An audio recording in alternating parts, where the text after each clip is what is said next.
here is Discord app, and there is a new addition. In the bottom left of your channels, there is this tab. So you've seen where I tapped just in the bottom left.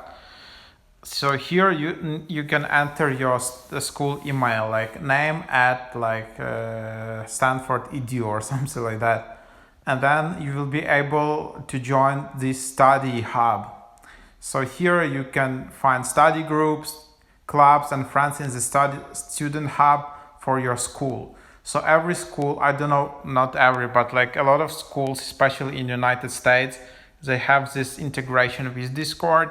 And if you are a student there in this college, the school, you have like verified school email and you have access to that, you will be able to access it and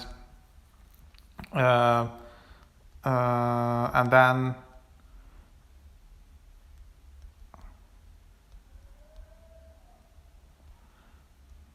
like just as an example, and then here you will be able to verify your code from your email, and then you will be able to join the student hub.